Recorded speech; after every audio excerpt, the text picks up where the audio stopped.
Good morning, wonderful people. Take two if you are keen-eyed. Don't know what happened. I tried to go live and it didn't really work. Anyway, welcome back to another video here on Esteemed Company. It's Wednesday, the 17th of September, a week after my birthday. 40 years old for a week now, actually. Yeah, and City are about to play Napoli tomorrow. They played Manchester United a few days ago, battered them in the derby. Don't ever let anyone forget that. I want to talk about football. I thought, should I do a preview this morning of the Napoli game? It felt a bit too early to do that. We haven't had the press conference from Guardiola yet, which gives us a broader picture of that game. So I thought I'll do that tonight around 8 o'clock or something like that. And this morning, I thought, I want to talk about something that I've been thinking about an awful lot. I was chatting to my mate at the derby the other day, just about City's start to the season in general and where we're at with that. And I thought that would be a decent morning topic. Well, I've got my coffee here. And to chat to you guys. Hello to Nor and Heck in the chat. Thank you very much, mate. 40 last week. I was in beautiful Norway celebrating with a family. My four-piece family now, which is crazy. I call my family the Fantastic Four, by the way, because we are the Fantastic Four. Me, Nicola, Cassie and Ruben. We're legends. Anyway, I thought I'd talk about my honest view of Manchester City's start to the season because it's been very, very divisive. I do want to know your rating of City's start to the season so far. Be it out of 10 or an A to F to you to kind of scale. Let me know how you feel about it, where you at as we're a month into the season now. How do you feel? And I'm very divided on it. I think there's a tendency in the world of online media or just in society in general to be very black or white. Everything has to be great or has to be terrible. There's no middle ground usually, which is somewhere where I sit. But I think there are valid concerns and valid reasons to be optimistic on both sides. And I think I just wanted to sort of air some of my grievances, my worries, while also some of the positives, because it's one of those things where we can all, we all feel like we have to pick a lane, and I just don't think that's really necessary. I think the truth is usually somewhere in the middle, and right now, I think it's worth trying to pick our battles a little bit and express ourselves gently, is what I will say. So let's look at the actual start to the season. It hasn't been a great start. I don't think anyone, even Hugo Viana's mum or Pep Guardiola's, wife would say, I don't think they would argue it's been a great start. No one would be. This is the start. Oops, I got the 5 things to learn from last night. Oh, let me get rid of those graphics. I forgot to change it. This has been the start to the season so far. We've had, of course, our first game of the season was just over a month ago. Wolves, it was. Of course, we did also play the Club World Cup prior to that, but I'm going to ignore that for now. I'm going to start with the Wolves game. We won that 4-0, which is a very encouraging start to the season. It was a lot of fun. Of course, you saw a couple of goals from Erling Haaland. Tijjani Reinders scored his first goal in his first Premier League start. Ryan Shirky off the bench scored a goal as well. It was an awful lot of fun. Possession 59%. This is how we lined up for that game. Ait-Nouri started. James Trafford started. Stones and Diaz rolling it back. Nico Gonzalez got a start alongside Bernardo Silva Reinders, Oscar Bob, Doku and Haaland. And we saw off the bench a whole bunch of, newer players in terms of Nico O'Reilly, Coutinho, Shirky, Marmoush. And the older guys were sort of left there with most of them moving on. Gundogan and Kanji have moved on. Ortega sat in the stands at the weekend, by the way. He was at the derby. That game was very positive. We were all absolutely buzzing from that. We fast forward to the Tottenham game, which was frustrating. I thought the first half against Spurs we were good, kept the ball really nicely, missed a couple of chances, and then we shot ourselves in the foot. I say the first half an hour or so. Then Brennan Johnson scored. Paulinho got the second. And this is how we lined up that game. Shirky came into that game and didn't really have the best of times, if we're being totally honest. Marmoush couldn't get involved. Reinders was a lot quieter. Bob struggled a little bit as well. Ait-Nouri went off injured, which is, unfortunately, the end of Ait-Nouri's story so far, so to speak. And it wasn't the best of times, if we're being honest with you. Foden came off the bench. Rodri came off the bench. Ake as well. At this point, Gundogan, Savino, of course, he's here now, but Gundogan, and Kanji's stories were ending as well. Move on to Brighton. We started that game once again, I think, pretty well, if we're being honest. I thought the first half we were good until we ran out of steam around the hour mark, as always. We'd had a few chances in that first. If we take them, Haaland threw a goal in particular. We're probably 2-0 up at that point, and we probably end up winning the game. This is how we lined up. Coutinho into the team with his defensive pace, really useful. Ait-Nouri gets another start, but that's sort of the end of his game at this his season. Sorry, I was wrong with the Spurs game. Not end of the season. That put a stop. I can't even work. That stunted his season after this because he hasn't been involved since. He's got an injury, of course, to be out for a while. Yeah, Nunes played, didn't have his best game, if we're being honest. Bernardo Silva got run around a little bit in that. Rodri got his first start of this season. Haaland scored. Marmoush, Bob, Reinders. Foden not involved in this one. We saw Doku, Diaz, O'Reilly, Lewis off the bench. And then we go for, of course, the United game, which felt like a must-win after a really underwhelming couple of results. And of course, against United, we were the much better side. The possession was not anywhere near good enough. We should have won that, maybe. I think United could have scored one, if we're being honest. But I think 4-5-1 would not have flattered Manchester City at all. We were much the better side. This was a team with Kusanov was the change here at right back. O'Reilly in for ait-nouri at left back. And Diaz and Vardy all returned to the starting lineup. Rodri holding midfield. And Phil Foden got his first start of the season alongside Reinders. Bernardo out on right wing. Haaland up top and Doku there. And if I'm being honest, I'm going to start with the negatives first. You don't want me to. But I'm going to start with the things I've been worried about. Is it, guys, in the chat, is this a safe space? Let me know. Can I be honest with you? Are you going to shoot me for it? And if I'm honest with you, can you promise me that you'll wait around for 5 minutes from now when I talk about the positives? Because I want to get the worries off my chest first. Because I have been worried about things. Be honest. I'm always honest. But just be decent about it, all right? I am worried that there is a drop in quality. I think there is. It's one of those things where heck demands honesty. Well, you're getting a heck and Hadro, yeah. I am worried about the quality. I think there's been a dip. I understand that the 100 points team, the treble team, they are sort of the peak of football. Like, when you get to those levels, it's incredibly hard to maintain them. Even sides like Real Madrid, who, keep winning, they don't always have sides that are as good as previous sides. You can win the league and still be nowhere near the quality of a previous league-winning side. That's fine. And I understand that when you get a hot streak as hot as David Silva, Fernandinho, Rodri, Vincent Kompany, Kevin De Bruyne, Sergio Aguero, Erling Haaland, Gundogan, Sterling, Sane, John Stones, this Laporte, Mahrez, all these signings, that is a hot streak. And there's hot streaks, and then that's molten lava. You know what I mean? That is a ridiculous level of success. Ruben Diaz when he came in, like Akanji is a bargain. Edison, Bernardo Silva, Kyle Walker. We signed a whole bunch of players that you could argue at some point were world class. Edison was world class at his best. Kyle Walker was world class at his best. Laporte was world class at his very best. Diaz, Stones, Kompany, world class at their very best. Cancelo, world class at his very best. Rodri, Fernandinho, Gundogan, Silva, De Bruyne, Sterling, Sane, Aguero, Haaland, all world class at their best. So that is, they're facts. I can hear my son screaming downstairs. 1 second. I'm just making sure he's all right.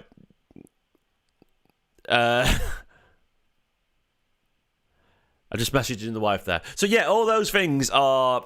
sorry, but my son was literally screaming downstairs, so I had to message to make sure everything was okay. She's just replying to me right now. Oh, he's fine. He's fine. It's Ruben being... let me just send a voice note to the wife. I just wanted to make sure everything was okay and you were okay because he was being very loud.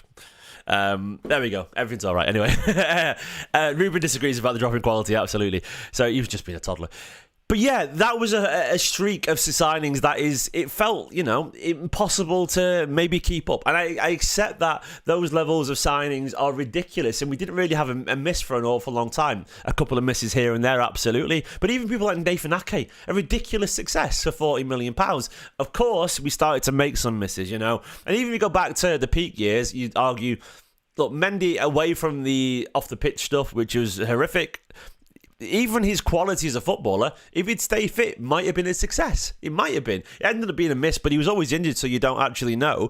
And I'm not. That's nothing to do with the other stuff. I'm on about pure signings in terms of quality. Look, the other stuff is abhorrent, so I don't want to get into that. You know what I mean? I'm talking entirely in terms of his ability as a footballer. Chaotic saying your son's doing depression of City Twitter. Absolutely. He was getting louder and louder and louder. I was like, is everything all right? Is my wife all right down there? Because she's got a baby too, so you have to check. But then you talk about, what was the other failings? But Bravo? But he cost what? 16 million? He ended up being a good backup keeper, and we signed Edison for 30 million. So what? Wasn't that big a deal in the end, and we sold Bravo for like 12 million in the end or something anyway, so we got most of our money back. So it's one of those things where we're like, it didn't really matter. And there was nothing really ever went wrong for City. We got it right. And then, of course, the quality started to dip. We signed Calvin Phillips, didn't work. Nunes as a midfielder didn't work. He's now a sort of decent squad option across the pitch, but it was a failure of a signing, I would argue. We signed a couple of wingers in Doku and Savinho, who started to sort of, but divisive, and I think no one was ever divided about Starling. There you go, Starling. Sterling, Sane, and Mahrez. No one was ever divided on them. You've got players that you think, well, we've spent a lot of money here, but they feel like project signings. And then you talk about even Grealish, as good as he was in that first season, 100 million felt like it wasn't the hit that others had been. So we felt like we started to take our eye off the ball a little bit, which leads to where we are now, where we've got this massive overhaul of players. And if I'm being honest with you, my biggest worry is that some of these I just don't think are ever going to be as good as those players. I don't think Doku will reach peak Sterling. I could be wrong, but I'm worried about that. And I don't think Savinho will reach peak Sane. I could be wrong, but I'm worried about that. I accept there's room for that to happen and go wrong, but Reinders as well, I think he's really good. He doesn't look quite as smart as Gundogan yet. But also, it's his first season, and the Premier League is faster than ever, and I'm worried about that. I thought Reinders looked cracking, but is he? I don't know. I'm worried. Has he got the bite? I don't know yet. I am very willing to give these guys time, but I'm worried about it. I'm wrong about Doku. Well, I'll be wrong about Doku when I'm wrong about Doku, mate. And until that moment, I'm worried about it because Doku has. Doku is 23 years old. I know he's not very old, but he's in his. What season of professional football? He's been playing professional football since 2018. So he's in his 1, 2, 3, 4, 5, 6, 7, 8. He's in his 11th season of professional football. And Doku will outshine Sterling. He'll get 30 goals a season. I think we forget just how good Sterling was. Sterling got 30 goals in 25 and 30 goals and 24 goals in the season, stuff like that. Sterling was absolutely one of the best wingers in world football. Doku might get there, but Sterling's level were ridiculously high. We're ridiculously high. And I'm not saying I'm right about that, but I worry, he might become a really good winger. But we had world-class wingers. Sterling was a great goal contributor. He created and he terrorised teams at the highest level in the biggest of games. So as much as Sterling had his flaws, I think we're forgetting just how good Sterling was. Savinho's better than Sane. Well, I mean this politely, but that's a load of bullshit, mate. He isn't. It just isn't. He's not even close to. I'm sorry. Sane has dipped a little bit since he left City, but Sane, his best, was an absolute killer. He was an absolute machine. Honestly, I think we forget just how good Sterling and Sane were at one point. As Ethan said, Sterling was in Messi and Ronaldo for numbers levels. He had 50-odd goal contributions in one calendar year. And it's one of those things where... Well, you say we shouldn't compare players to them, but that's where my head is at. And I'm not saying they can't. Well done, Leandro. Pick one moment and ignore the fact that we got 198 points of him at the heart of the team as well, mate. Look, Sterling had his bad moments, of course, but around that Lyon team game, at least he scored 20 goals a season. You know what I mean? So as much as at least he was there to miss the chance. And I'm not saying Sterling was perfect, but some of you forgot how good he was at scoring goals and how good he was at terrorising people and how aggressive he was at pressing and how much pace he had and how much he created chance after chance after chance. Sterling always created chances. But I'm not saying I'm right about any of these. These are the things I'm worried about. And I'm also worried that Rodri, what if Rodri doesn't get his fitness back? I'm worried about that. I'm worried about Nico Gonzalez, stepping up to the levels of that we need. And they might do. I'm worried about Diaz. Can he find that motivation still? I'm more worried about Donnarumma in terms of, how we're going to play passing out from the back. But this could be bullshit. And what point you make it on it talking about is this is my 5 minutes of worries. At the same time, you flip it round. Actually, one more worry. I'm worried about the physicality. I'm still worried about teams can overrun us. I don't think we're physical enough, and I maintain that as an actual issue. And it's one of those things where, Nerland, I know City won against United because of Doku. I know that, and I said Doku's got quality, but United are fucking shit, mate. And I mean that, United, Doku has one good game, then 5 games where he doesn't achieve anything. And that's not me saying he can't be great, but I'm saying he hasn't even come close to the level of Sterling yet. And don't mean he might be able to, But this is Doku's third season, by the way, so he's not a baby anymore. It's one of those things where and I'm not even saying I'm right, I'm just saying I don't think my concerns are invalid. And the concerns will be there until I see otherwise, you know? And I don't think I'm worried that we're physical. Not physical enough. I think teams can bully us still. I don't think we're great at winning second balls in midfield. I don't think Reinders is particularly good at that. He has to get better. Bernardo's legs have gone as well. So this is what I'm worried about. At the same time, the positives. I think Donnarumma is going to bring an awful lot of presence to the team. I think Donnarumma could get the best out of Vardiel and Diaz as a partnership. I think Kusanov has world-class potential. It's got a little bit refined to do. But I see Kusanov as a sort of like Otamendi with pace. And you might laugh at that, but Otamendi was an incredibly aggressive. Doku's a consistent player. Maybe we have different expectations, Nerland, mate. I mean this politely, but I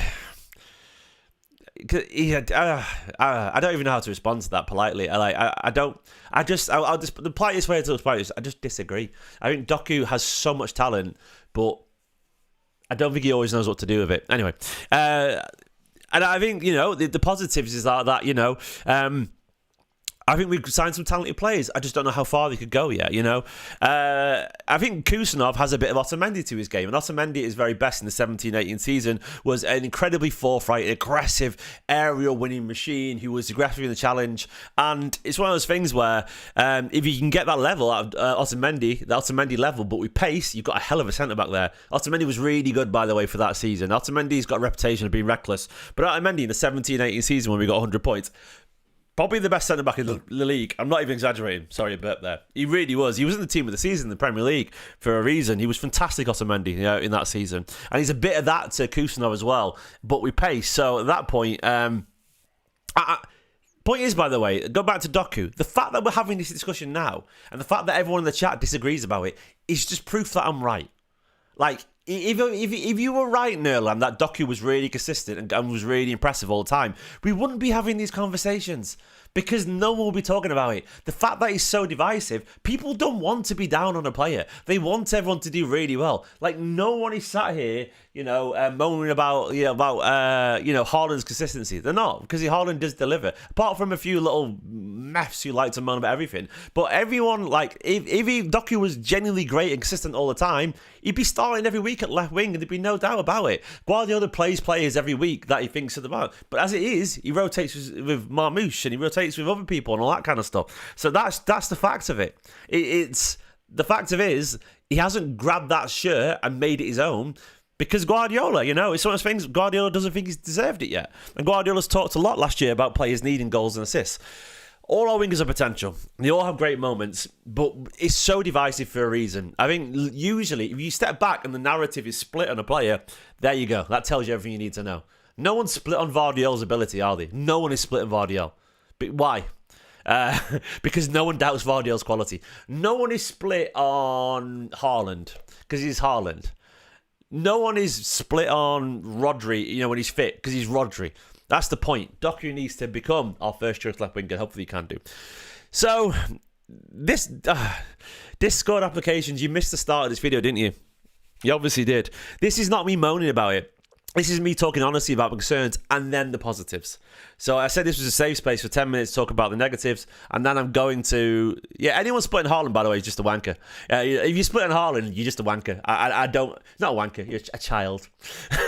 Anyone down on Haaland is just a child. You got too much of a good thing there. I have no time for anyone down on Haaland. You're just being an idiot. Anyone down on Haaland is genuinely just a child. Haaland is one of the best players in world football, full stop. I have no time for that conversation. It's brain dead online nonsense. That's what it is. It's just... so anyway. But on to the positives. So there are all the things I'm worried about. I'm worried about some players and quality drops. I'm worried about how far they can go. And I'm worried about the physicality. And I'm also a little bit worried about the tactics. We were very aggressively pressing in a way that I'm not sure the players can do, but we'll see.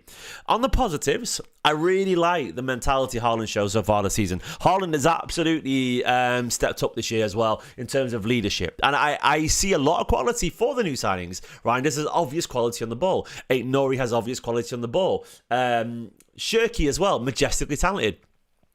And if it hits, those guys are going to be cracking players. Donnarumma is an absolute unit of a player and a beast of a signing. Trafford is one of the best young goalkeepers in world football. They are really good signings. And I think Marmoush is an absolute killer. I think there's a lot of potential for Nico Gonzalez with time to become a really smart footballer. I think Nico Gonzalez is the kind of guy in 2 years from now, if he stays around, everyone's like, oh yeah, he's actually quietly world class. He gets better and better and better and better. But I think it'll take 2 or 3 seasons until Nico Gonzalez really establishes himself and he gets better around other players and he grows and takes a leap in quality. I think he's great. I think he's got a lot of potential. I think Kuznov, as I said, could be like an Otamendi level aggressive centre back, but with pace and maybe even a better passer. And that's the thing I'm excited about. And I'm excited about ait-Nouri's ability on the ball. So I've got a lot of reasons to be excited. I am worried about the right back slot, absolutely, but Kuznov could play there. I am slightly worried about the pressing and the tactics. I think they are a little bit open at times, but we will see about that. And I am positive about the potential of Foden and Rodri alongside Reiner's midfield. I think there's an awful lot of ability there. I think Savinho actually will have a good season, actually. There's my hot take for you. I'm a little bit worried about Oscar Bob. Not loads, but I think Oscar Bob's a really good player. I can't shake the gut feeling, and I might be wrong on this, and slap myself hoping. I feel he's 10% less than where he was a year ago, and that's obviously for injuries, but I don't know. He could be. I feel like he's playing within himself a little bit, Oscar Bob, and it's just my gut because I've watched a lot of Oscar Bob over the years, and Oscar Bob doesn't look as aggressive as he did a year ago to me. And I know he's pressing really hard and he's creating chances, but there's a slightness to Oscar Bob which I never really worried about previously. So I'm a little bit nervous about where Oscar Bob is, and I do wonder if the injuries are taking a small toll on him. It could come back for it, don't worry, and it could take time to go. But I'm not quite as hot on Oscar Bob right now as I was a year ago. But that, once again, that's not even fair. I admit that, but that's where my head's at. And I think Oscar Bob a year ago looks much better than he did now, and that could be down to injuries, absolutely. But I don't know. He does look. He looks a bit sheepish is the right word, and he didn't previously. And I don't know if that's injuries or I don't know if it's a permanent mental blow. You never know. And I'm willing to give him the time. So I'm just talking about everything here. I think I'm being really open. I do think there's a lot of talent. I do imagine City will get better. I think we're going to have to suffer, if I'm being honest with you. I think we're going to struggle a little bit. I think the United game is... it's not a false dawn as such, but I think we're going to have a lot harder challenges than United because United are shit. And as much as the energy was good, I think if we play Brighton again, they still give us an awful lot of trouble. I think that's a fact.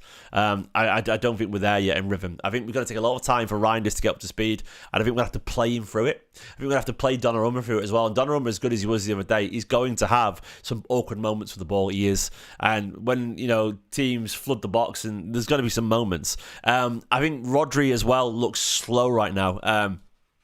He does look a bit slow, unfortunately. I think Rodri's going to be like January, February until he's back at his best. I think it's going to take a bit of time. I don't have any doubts about Haaland. I think Foden's going to have a really good season. I think Rodri and Reinders will find their form and fitness. I think Pep has the motivation right now, but I still do feel Pep knows he's coming to an end. And as much as he seems reinvigorated, I'm a little bit worried that if it goes tough again, the negativity could creep back in. But I could be, this is me worrying. I'm not saying I'm right. This is where my honest view of the season is so far, So I think it's been a very mixed start. It's been a 5 out of 10 start. And to me, 5 out of 10 is bang in the middle of average. Like 10 out of 10 being incredible, 0 out of 10 being the worst ever. It's in the middle somewhere. It's right, 5, 6 out of 10, And my other bit of slight concern is that I think Liverpool and Arsenal are just better than us. I think they are. I don't think there's any shame in saying that. We're much more in a transition than I think some of us probably even realise. And I've probably been a little bit naive, but I think I've accepted the levels that we got to are absurdly high. And it's going to take a long time to get to them, if we can get to them at all. It might take an awful lot of work to City to reach those standards again. And we might not have to win the league. We might be a lesser side than the ones that stomped to 4 in a row or whatever.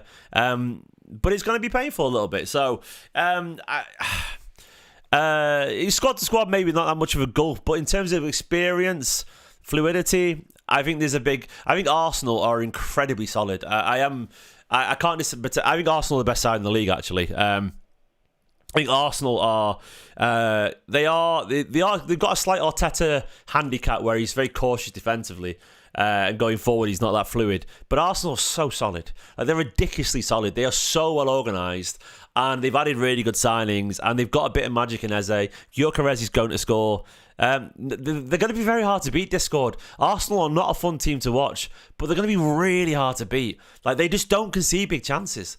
They really don't. Like, they are so solid. I saw some stat where, like, they haven't conceded a big chance in the first 4 games, something like that. You know, in terms of what would be rated as a big chance, blah, blah, blah, etc. So it's one of those things where Arsenal are... they're going to grind their way to a lot of points. They won't be pretty, but they're going to grind their way, and their squad is so much better. Like, Martinelli and Trossard are average players, but they're so good off the bench. They just are. They always affect games. And then in the midfield, they've got actual options for once. Zubimendi, Rice, Odegaard, Marino. Eze as well can play central. They've got a lot of... I'd take Zubimendi in a heartbeat, Discord. I think Zubimendi right now, and he's better than Reinders right now because he understands the fluidity of how a team like City or Arsenal want to play. Doesn't mean Reinders won't be better, but I think Zubimendi right now is just a better footballer right this second. And I don't have any qualms about saying that personally. I think he's just more well-rounded right now. And I don't mind. I think Reinders is going to be a cracking player, but it's very obvious to me Reinders has got a lot of catching up to with the pace of this league. It's very obvious. And some players is catch up to it a little bit quicker. And I think Reinders, yeah. Our core is very best, chaotic. Yeah, well, Donnarumma in goal. Diaz is... and then obviously Rodri, Foden, Haaland. That is... It's one of those things where they get their act together. It's impeccable. Vardiol, Diaz, Rodri, Haaland, Foden, Donnarumma. It's an incredible core. So it's one of those... I know I sound very negative in this. Journal leaks. I'm so sorry, mate. 65. That terrifies me, mate. Because my parents are the same age. Much love to you and your family, my friend. And I don't have the words to make you feel better. I know I don't, but I just want to extend my sincere love to you. I am very aware of my mortality these days, as I'm sure we all are as you get older, and that's the worst thing about it. But I'm sure you had many wonderful years with your father, mate, and much love to you. I don't know. I can't offer any more than words, but yeah, I'm sorry, mate. I'm really, truly, genuinely sorry for your loss, and much love to your family. And my opinion is closest to his. He sounds like your dad was well, I consider myself reasonable, mate. So hopefully your dad. He sounds like your dad was a top bloke. I'm sure he was. Thanks for thanks for watching, mate, and much love to your family. So yeah, I'm trying to be reasonable about it. I think usually people are more vocal about the concerns. That is just the way life is. And this video might come across as very negative to a lot of people. I don't think it is. I'm just sort of getting the things... It sounds it, but I don't think I'm fundamentally negative. I'm just getting the things off my chest that I worry about. Because I think there are a lot of question marks. I think that's it. I think that's the way I'll word it. There are a lot of questions about Manchester City, and we don't have a lot of answers yet. Where previously, there was not a lot of questions about the Manchester City side. There was one or two here and there, but there's so many question marks around Man City these days. Like, if I was to name our best 11, you don't even know if it's Donnarumma or Trafford. It's Donnarumma, obviously, but people could argue with question marks around the keepers if you wanted to. You could. There's very obvious reasons. Vardiol, I think, is an obvious starter. The back four is Vardiol, and who else? I don't think there's any obvious, unequivocal starters in the back four. Full stop. Ait-Nouri will get the shirt, but there's still question marks there because he's new. There's question marks around the entire midfield right now for different reasons. Rodri, will he get back to levels? Reinders, will he adapt? Foden, can he keep up the form that against United this season? Shirky, can he adapt? There's question marks around the entire midfield. The only two free players, Haaland and Vardiol are the only locks for me right now. That feels wild to say that. The only ones I've got no questions about whatsoever are Vardiol and Haaland. No. And I mean, there's different levels of questions. The questions around left back are, can Ait-Nouri do it at Manchester City's level? Is he good enough defensively? Will he link with players? Right back, I don't even need to talk about that. Centre back, can Diaz find his form? Will it be John Stones? Can it be Kusno? I don't really know there. And keeper, Donnarumma, can he adapt to, when we have a harder game than the United? And can he adapt when teams press him really aggressively? I don't know. I'm sure he'll be fine, but I don't know yet. Midfield, like, will Rodri get back? Will Reinders get back? Is Bernardo good enough anymore? Can he get the legs back? Nico Gonzalez, we do have the qualities there, but the questions are there is the point I'm making. So it's weird. I used to look at the Manchester City side and go, well, look, Ederson's locked in goal. Kyle Walker's locked at right back. Diaz is locked at centre back. Guaranteed. And in previous years, it would have been Ake locked at left back or Cancelo locked at left back. And, if Stones was fit, Stones was locked at centre back. At one point, Akanji was locked in. And then in midfield, you'd have, well, obviously, Rodri's a lock, De Bruyne's a lock. Then you'd have Haaland who was a lock. There's multiple people that you could lock into the team. Right now, there's so many question marks. And I think that's...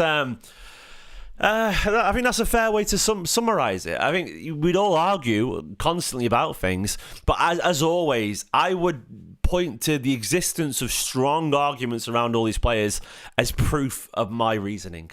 The arguments don't exist for Vardiol playing at centre back, and they don't exist for Haaland up front. Like I said, I have a question: should we sell Nico G, buy a proper number 8? No, I don't think so, mate. I think Nico Gonzalez is going to be a very good player. I have a lot of faith in Nico Gonzalez, actually. I think he has the fundamentals and the tangibles to be a really good player.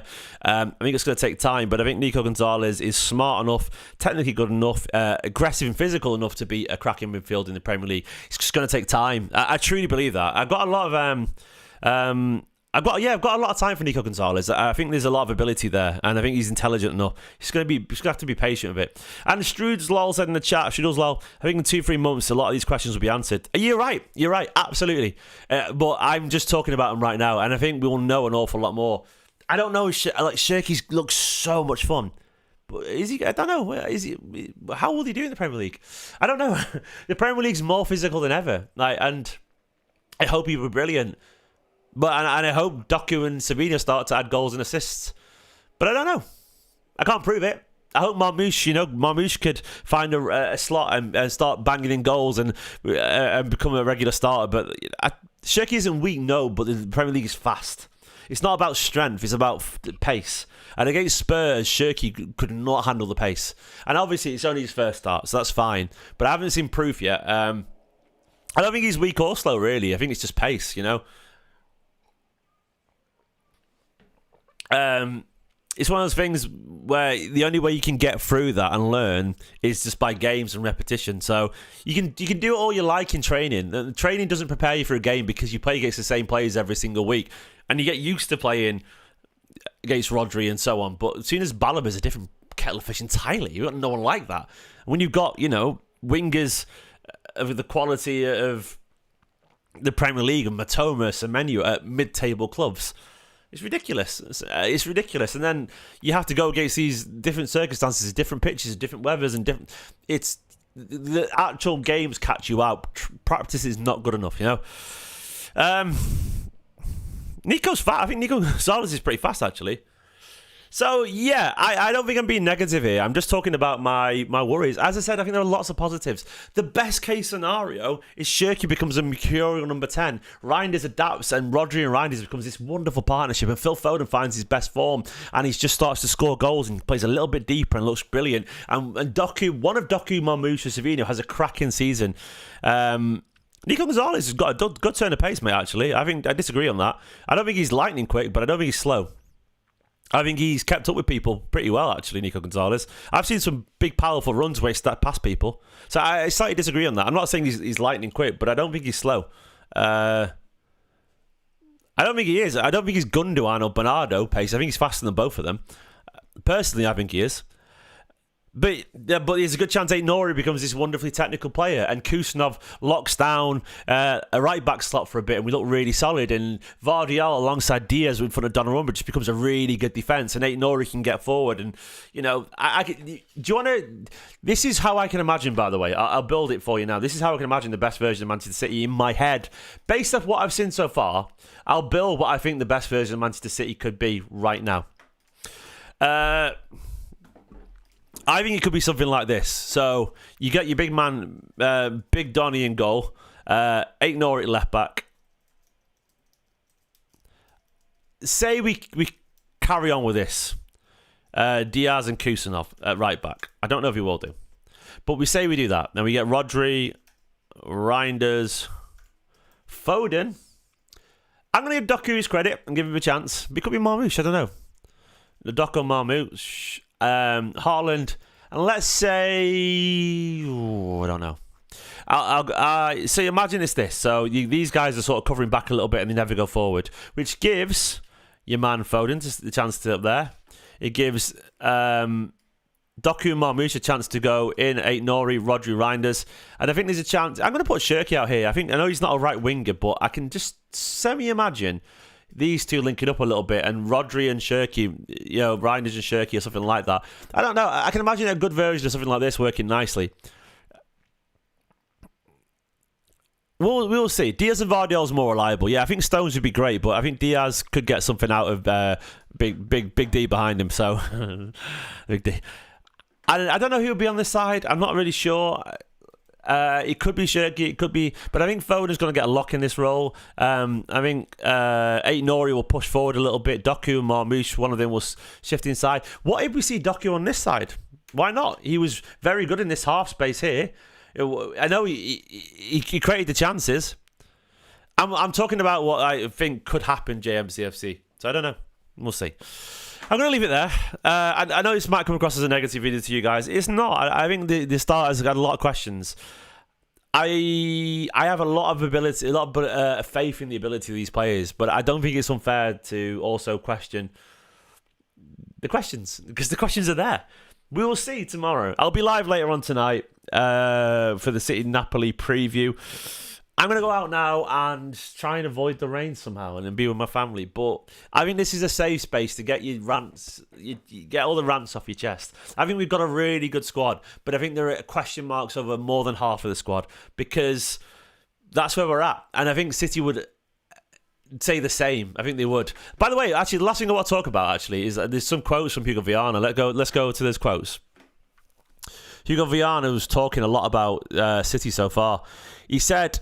on Reinders, I said, I think Reinders is type of midfielder every team would like. A top worker, really committed, has goals in his game. Last season, Milan was unbelievable. We knew from the beginning he was our first target. City have had great midfielders in Gundogan and Kevin De Bruyne. They were doing well, but unfortunately they left. I think Dejan will be a really good player for us. You put Ryan Shirky, he's young, a really good talent. He has to improve and will improve for sure. Comes from Lyon. It's not the same to play for City in the Premier League, which is really demanding. This season will be important for his development, but he's young and really look positive in development for the next years. The Shirky chat's interesting, by the way. That to me is him getting ahead of it. And I don't think there's any reason for me to be... It's not wrong for me to be cautious because they're getting ahead of it there, saying, you might need time here, by the way. Like, if you can't read between the lines there, you're not paying attention. They are saying, it might be a difficult year for Shirky, but he's got a lot of ability. That's very obvious what he's saying there. They're being cautious. Reinders, they really like, clearly. Yeah, he's a top worker. He works hard. I do worry about Reinders in terms of winning the physical battles. He's not great at that so far. And he had a reputation of not being great at that in AC Milan, but he's very talented. Shirky, needs time, I think. On ait-nouri, or ait-nouti, as City Extra wrote, he said, a position we're looking for since January. And with Pep, after many conversations, we decided ait-nouri was the right player to bring because Pep likes players to go outside and inside. His technical skills are very good. He's young, a lot of Premier League experience. So we're really happy with him. Yeah, I agree with that. Let's see if he can step up to elite level Manchester City quality, but ait-nouri is a player with loads of Premier League experience, which I really like. And I think that's a fair summation of his ability. I think it's going to take a while. So, yeah, we'll see. I'm going to leave it there. Thanks for watching and joining my therapy session. I think it was fair. I think it was pragmatic chat. And, yes, this guy agreed. Pragmatic's the right word. It's honest. Raw, honest, unfiltered. See you later for an 8 p.m. preview. Bye-bye, Blues.